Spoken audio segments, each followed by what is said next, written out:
The monitor flattened to a green horizon, and the room went so quiet I could hear the air conditioning gasp. I had spent 7 days and 7 nights at that bed, counting the beeps, the footfalls in the corridor, the swallow of my own grief. What I counted most, though, were the 4 straight-back chairs arranged by the window, one for each of our children. They stayed empty. I held his hand until it cooled. The sheet was tucked too tight. His mouth had fallen open the way it did when he napped in his chair after Sunday dinners. The smell of antiseptic and lemon polish clung to my clothes. On his wrist, there should have been the watch with the worn leather strap. The one he'd worn since our 40th anniversary. The one I always teased was too scratched to keep good time. But it was gone. Later I'd discover why. "Come back," I whispered, not to his body, but to every hour I had squandered believing there would be more. I was 68. The last week had remade me into someone older. Before the years got crowded with other people's schedules and excuses, we had a way of making time visible. He would hold up his wrist and squint at the old watch, then announce, mock serious, 2 o'clock sharp. Family walk. Even in winter, even when his boots were caked with the foundry's dust, he kept that promise. We'd pull on jackets and tramp the orchard trail behind our house, hands in pockets, breath making clouds. He'd whistle off-key. Such a stubborn little tune that drove the children to groans and laughter. If the sun came out, he'd pretend to be surprised. "Huh, look at that. The world remembered us, Lorraine. We were poor or something near it." His lunch pail smelled of onions and cold coffee. The checkbook sighs were quiet, but I heard them. Yet he made everything feel deliberate enough. The watch secondhand, face scratched, strap already softened from someone else's sweat, he bought with overtime money. He wrapped it in newspaper and set it on my pillow. "So you'll always know what time it is when you're waiting for me," he said. But he put it on his own wrist because he liked the weight of being accountable. Years later, when the children grew into their separate orbits, he still tapped the watch like a small bell. 2 o'clock sharp, he'd say, and we'd walk alone. By then, the children's visits had thinned to weather updates and holiday promises. I told myself it was the way life goes. The first lie we tell ourselves is always a kindness. Hospitals have their own calendar. One made of fluorescent light and machine breath. Time curls around you and refuses to leave. I learned the language of beeps. The sleepy drip of the 4 pump, the sharper alarm that meant the nurse would appear with quiet shoes and steady hands. On the first day I called Michael. "Mom, it's year-end," he said before I'd finished hello. "The CFO needs me on site. Tell Dad I'll come when it calms down." "When?" I asked. The word was a crack spoon. "Soon," he said. Soon is what people say when they mean no but want to be liked. That night, he turned his head on the pillow and gave me that weary, private smile. "He's always been responsible," he said. "Don't hold it against him." On the second day I called Susan. No answer. Hours later a text arrived. "Dance recital, soccer, birthday party. We're swamped. Love you, Mom." There was no mention of her father's name, as if the syllables cost too much. I put my phone face down and read him the local newspaper out loud. He opened one eye amused. "You always skip the sports section," he teased. "Not always." "Always," he insisted and winked. The monitor blipped between us like a metronome. On the third day I tried Daniel. "Flights are insane right now," he whispered, hushed as if I were the one with a secret. "Maybe next week. If I drive, it's 10 hours. You drove 10 hours to see a band once." Silence. Then, "Mom, that was college." I'm not good with hospitals." "No one is," I said. But he had already hung up in his mind and was only waiting for his mouth to catch up. On the fourth day, I left 3 voicemails for Claire. She was our youngest, our night singer, the one he always claimed was made of a softer material than the rest of us. She called back while I was coaxing applesauce into his spoon. "Mom, I can't do the smell in the tubes. Kiss him for me, okay? Tell him I love him. Tell him I'm not ready to see him like that." "I'll kiss him," I said. "For you." After I hung up, I put the phone down without grace. The spoon clinked against the cup. He studied me, the way he always had, patient, as if waiting for a bird to come nearer. "They will regret it," said Janice, the night nurse, as she adjusted the cannula in his nose. Her hands smelled faintly of orange lotion. Her voice was a blanket someone warmed in a dryer. "Regret doesn't hold your hand," I said. He slept with his mouth a little open, the way he used to when he fell asleep in the recliner after Sunday dinner. Halfway through the 5th night, he woke and tugged at my sleeve like a boy. "Do you think they'll remember me?" he asked. "They'll remember," I said, and kissed his forehead. "You taught Michael to tie a tie, one-handed in the rearview mirror. You sat on the floor for 2 hours threading beads with Susan. You let Daniel drive the mower even though he crooked the lines. You told Claire that a soft heart is a different kind of strong." He closed his eyes. I felt him counting each of them the way he used to count screws into jars. "That was a long time ago," he murmured. "It was yesterday," I said. "It is still today." But even as I said it, I could hear tomorrow entering the hallway like a man in squeaky shoes. On the 7th day, the room decided. His breaths had become hard little climbs up a gravel hill. The monitor stuttered and steadied, an old drummer refusing to miss the beat. "Promise me," he whispered. The words were weightless, but I felt them fall. "Anything. Promise you won't bury yourself with me." "I promise," I said. I said it like a vow. The line smoothed. The room emptied of him with a suddenness that felt impolite. The great machinery of the hospital moved around us. Nurses, a doctor with a voice like a staircase so that I didn't have to move at all. We buried him on a day that wanted to be spring. The pastor read the psalm he liked because it had the word shepherd in it, and he'd raised lambs as a boy. For neighbors came, men he'd pulled out of ditches with his pickup in snowstorms, a woman whose porch step he'd replaced one Saturday while she was at work. None of the children. Not even a grandson in a stiff suit, not even one of those bouquets that arrive with a card that means well. It was the study I avoided longest and the study that called my name the most insistently.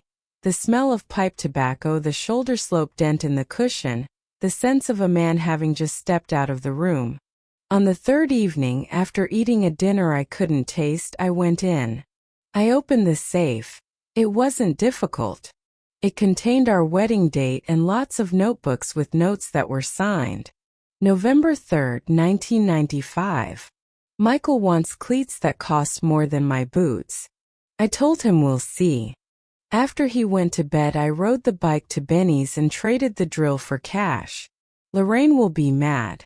She thinks I should buy boots before winter. I like the feel of my soles thin. Keeps a man honest. Shoes remind you what ground you're walking on.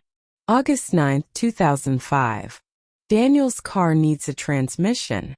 He's 50 miles away with no way to get to work. I told him I'll handle it.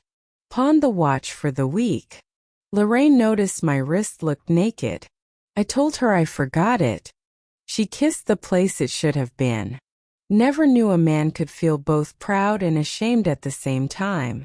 May 14, 2010. Claire says she can't visit the hospital.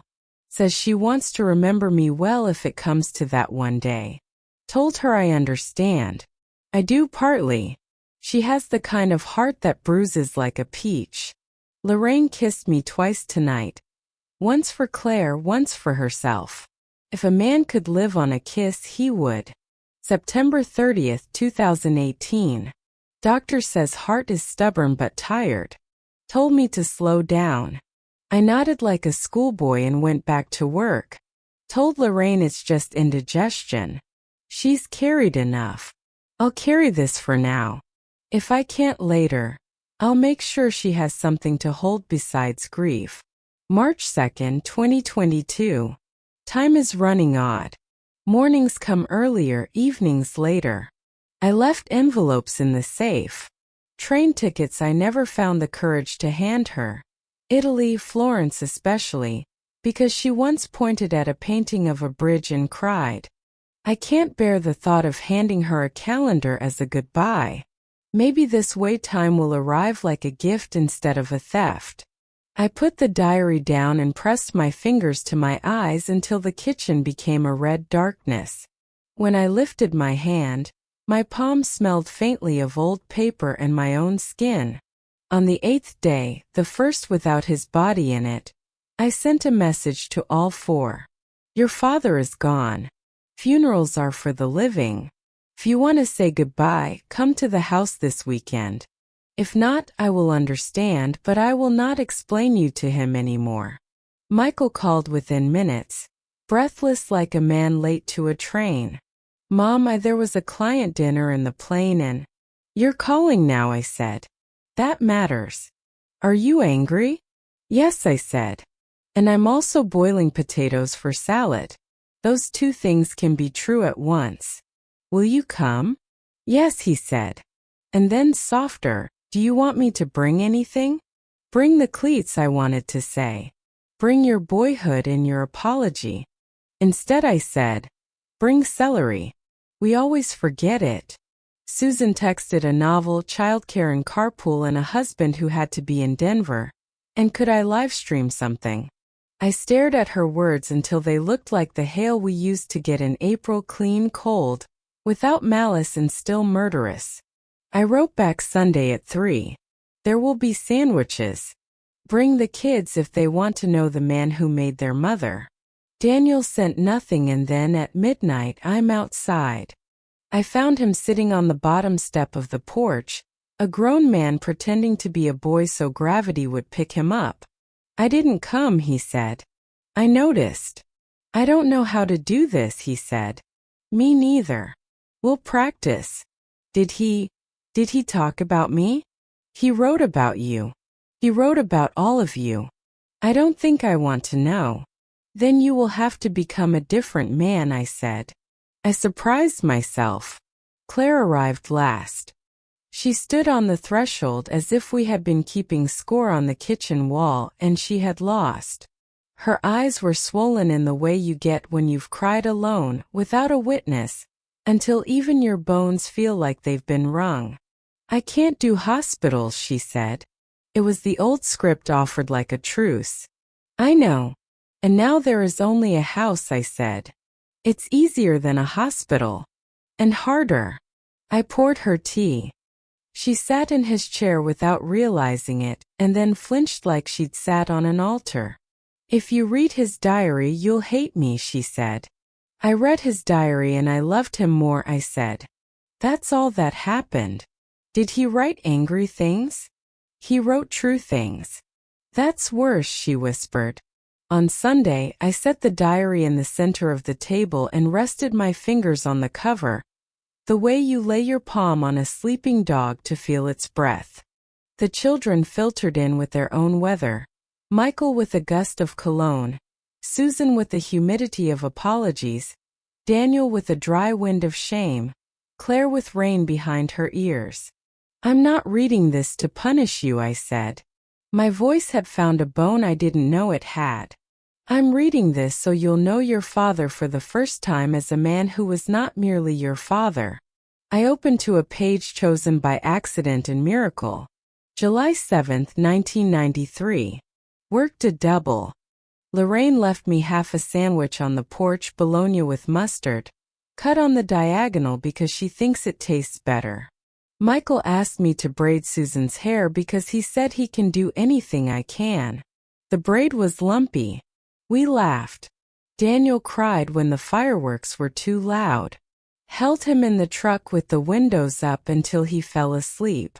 Claire learned to snap her fingers. She thought it was a magic trick. It is. Time is.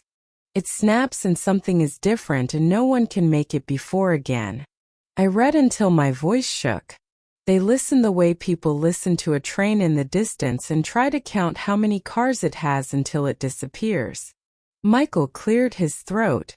I didn't know about the drill, he said. You weren't supposed to, I said. You were supposed to have cleats. Susan studied her hands. I thought you didn't care about holidays, she said softly. You never made me feel bad for choosing the other family. Your father chose not to make you feel bad, I said. Not the same as not caring. Daniel rubbed his thumb over the deep nick in the table he'd made with a pocket knife when he was 14. He had lied that day, said the mark was old, that he'd found it. His father had run his thumb over it then too and said nothing. He knew, Daniel said now. He always knew. Claire whispered. He said I had a soft heart. He did. He was right. Soft is not the same as weak. I should have. She began and couldn't find a verb large enough. You should have different seasons, I said. This can be one of them. I passed them each an envelope with their names on it. He had left something for everyone. A photograph and a paragraph. A recipe card in his slanted script. A drawing a child had made long ago with Daddy written in backwards letters. A keyring he'd carried the year they were born, heavy, useless now, but warm with the shape of his hand. There's more, I said to no one and everyone. There are tickets. There are lists. There's a bench. A bench? Daniel asked, grateful to be puzzled rather than guilty. He built the top of a bench last winter, I said, and led them to the garage. The plank lay on sawhorses, sanded smooth. In pencil he'd written on the underside, 2 o'clock sharp, sit here. Michael laughed then, an unguarded sound I hadn't heard from him since he was a boy who thought rain was a secret the sky told only to him. We can finish it, he said. If you like. I would like, I said. And I thought, the smallest revenge the living have on death is wood and a pencil and a promise kept in another season. When the children left, I reread the diary again. But I noticed the parts where he stopped crossing his T's, a fatigue not of meaning but of hand. I noticed the places where he wrote our names side by side, as though putting them in a row would keep us alive longer. I wrote a letter to the children and did not send it. He loved you and he also loved me the way a man loves a harbor when he is done being a boat. Those are different loves. They don't take from each other. They feed each other. I will not referee your regrets, nor will I sell them back to you with the price of your shame. Come on Sundays at 2 if you want. Bring celery. Sit. If you can't, live kindly elsewhere and let kindness not require my witness. The letter lives in the back of the diary. Perhaps they'll find it one day when I am the one who has turned into a quiet room. He did not leave me riches. He left me a ledger of small unmarketable wealths, the cleats, the locket, the paid roof, the list of names, the seeds, the bench, the train tickets that expired but still took me across the map of my fear, and the diary that asked me again and again to tell the truth out loud. The children visit in weather. Some Sundays it rains apologies. Other days bring a high bright cold of competence. Sometimes we sit and say nothing and the silence is no longer a rebuke, but a language we are learning. Once Michael pulled a scrap of paper from his wallet, a list he'd made of phrases from the diary that he wanted to keep in his mouth. He had written, a scratch is proof you were there. He had written, hunger is the one thing grief listens to. I tell them stories they never asked for. About a man who brought me home a watch wrapped in newspaper, and then wore it himself because he liked the weight of responsibility. About a time a girl named Claire learned to snap her fingers and thought she had invented thunder. If you think this is a story of revenge, perhaps it is. but not the knife in the back kind. Mine is the quiet revenge of living, of the kettle filled, of the watch wound, of a woman who did not climb into the ground after the man she loved but stayed to keep his appointments with the day.